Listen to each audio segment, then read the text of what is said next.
Michael, Oui. lovely to have you here at Merci Creation. beaucoup. This is Michael Schmitt that I'm interviewing today, and Pleasure. from Jan Restaurant Oui. in Nice.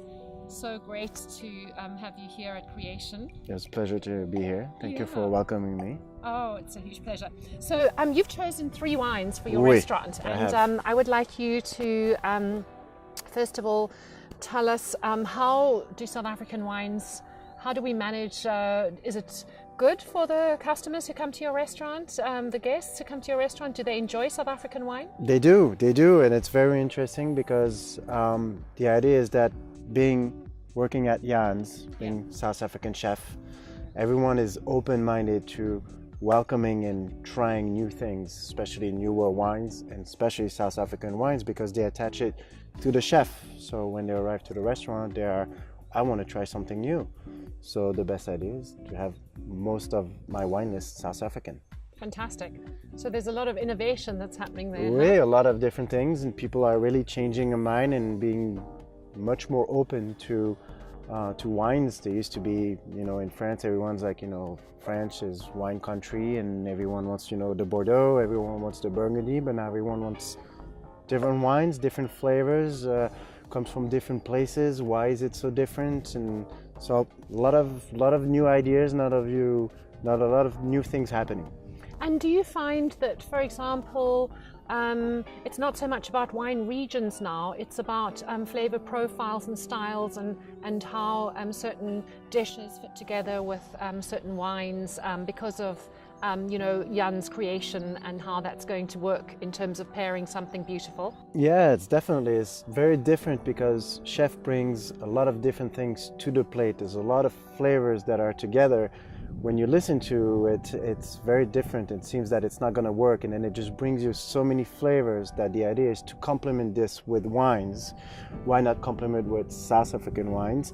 And now people are not more towards the region, they're more towards the grape, de l'appellation or the cépage. So this is what works better. Now people are not saying Condrieu, they're saying Viognier. They want to try the grape. They try to point out what the feel and what the taste they want or what they think is interesting. Okay, so Michael, beautiful introduction to Viognier. Maybe you can give us some tasting notes on the Creation Viognier and why it's one of the choices at Jan. Yes, of course. Well, the Viognier is a beautiful grape just by itself. It's very open, very easy drinking, very light.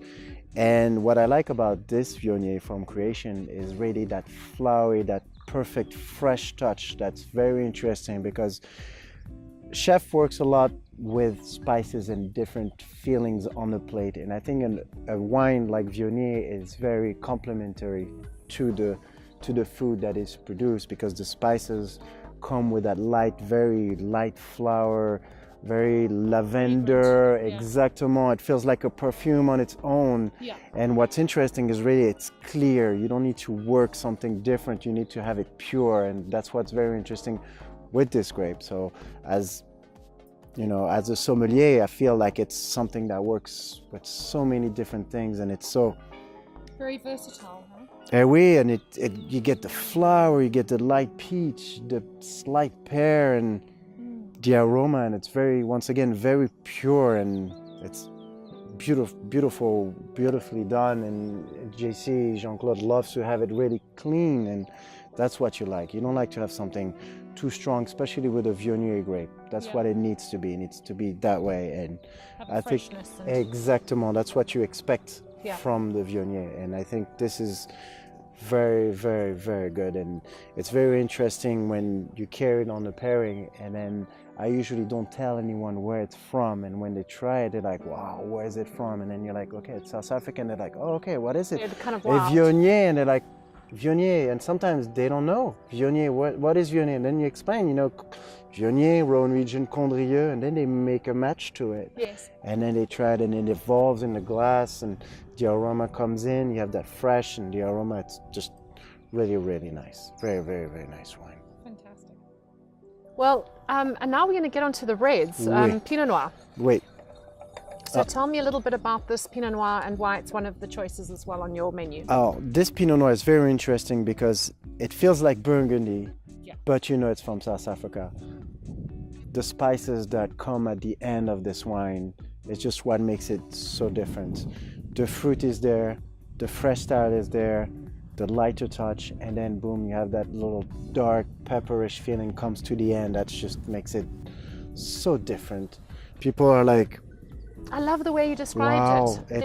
There was a famous perfumier because this wine also was it won a gold medal on the Viognier, which is the Mondial de Pinot Noir, and where all Pinot Noirs in the world are tasted. And the way they described it also about this little hint of pepper as well in the whole makeup of all the beautiful elegance, the fragrance, and everything that comes through as well. Exactement. It brings you that fruit and it gives you really, you have that spicy raspberry that comes in and just holds for quite a long time, even being a young vintage. And it's just the fact that it's not the opposite of Burgundy, because it feels like a very nice Burgundy wine, but really that end just changes everything. And this is where I'm drinking Pinot Noir.